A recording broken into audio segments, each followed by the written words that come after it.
Мухаммед Мурси, смещенный военными в 2013 году с поста президента Египта, потерял сознание и скончался в зале суда. Это произошло в понедельник в Каире в ходе процесса по делу о шпионаже.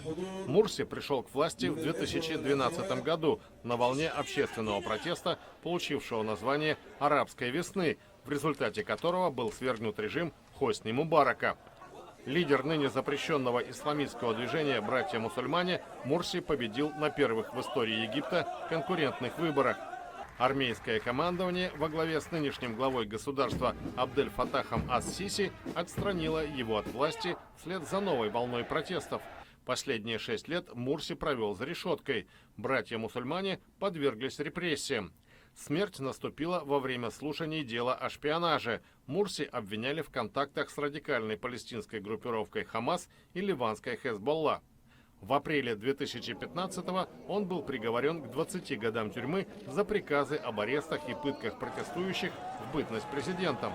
Как передают государственные средства массовой информации Египта, Мурси умер от инфаркта. Ранее его сын Абдалла утверждал, что власти дурно обращаются с его отцом и лишают медицинской помощи, несмотря на высокое давление и диабет.